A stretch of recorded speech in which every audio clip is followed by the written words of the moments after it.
حضرت نوح علیہ السلام 9.5 برس تک اپنی قوم کو خدا کا پیغام سناتے رہے، مگر ان کی بد نصیب قوم ایمان نہیں لاتی، بلکہ طرح طرح سے آپ کی تحقیر و تذلیل کرتی رہی اور قسم قسم کی اذیتوں اور تکلیفوں سے آپ کو ستاتی رہی، یہاں تک کہ کئی بار ان ظالموں نے آپ کو اس قدر زد و کباب کیا کہ آپ کو مردہ خیال کر کے کپڑوں میں لپیٹ کر مکان میں ڈال دیا، مگر آپ پھر بھی مکان سے نکل کر دین کی تبلیغ فرمانے لگے۔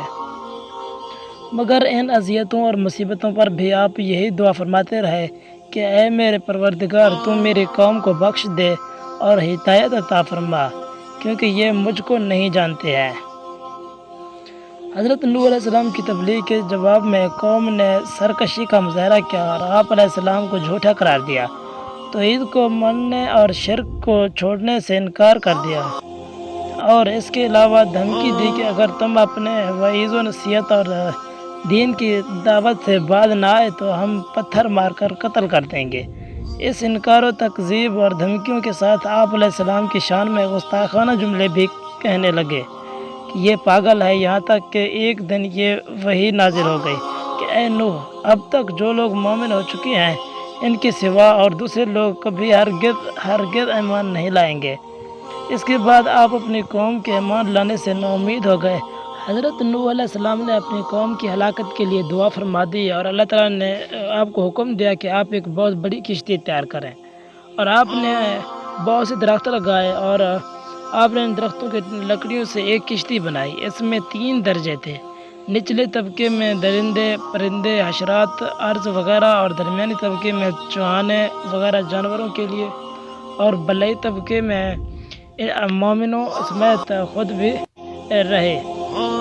جب آپ کشتی بنانے میں مصروف تھے تو آپ کی قوم آپ کا مذاق اڑاتی تھی۔ کوئی کہتا تھا کہ اے نوح علیہ السلام، اب تم بڑے ہو گئے ہو، حالانکہ پہلے تم کہا کرتے تھے کہ میں خدا کا نبی ہوں۔ کوئی کہتا تھا کہ اے نوح، اس خشک زمین میں تم کشتی کیوں بنا رہے ہو؟ آپ علیہ السلام ان کے جواب میں یہی فرماتے تھے کہ آج تم ہم سے مذاق کرتے ہو، لیکن آپ علیہ السلام ان کے جواب میں یہی فرماتے تھے کہ آج ہم سے تم مذاق کرتے ہو، لیکن مت گھبراؤ، جب خدا کا عذاب بصورت طوفان آ جائے گا تو ہم تمہارا مذاق اڑائیں گے۔ ان کی قوم پر عذاب نازل ہونے اور ان کی ہلاکت کا وقت آ گیا۔ اللہ تعالیٰ نے حضرت نوح علیہ السلام سے اس عذاب کے نازل ہونے کی علامت یہ بیان فرمائی تھی کہ جب تم تندور میں سے پانی جوش مارتا دیکھو تو سمجھ لینا کہ عذاب کے نزول کا وقت آ پہنچا ہے۔ حضرت نوح علیہ السلام کے اہل خانہ کے یہ کل 7 افراد تھے، اور وہ لوگ جو حضرت نوح علیہ السلام پر ایمان لاتے تھے یہ کل 80 افراد تھے۔ صحیح تعداد اللہ تعالیٰ ہی جانتا ہے۔ جب حضرت نوح علیہ السلام کی قوم پر عذاب آیا تو آسمان سے زبردست بارش برسی، اور یہ لگاتار 40 دن رات برستی رہی۔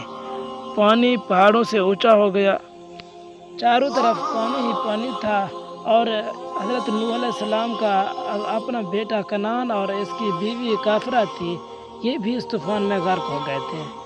امید ہے آپ کو یہ ویڈیو پسند آیا ہوگا۔ مزید اس طرح کی ویڈیوز کے لیے ہمارے یوٹیوب چینل کو سبسکرائب کریں۔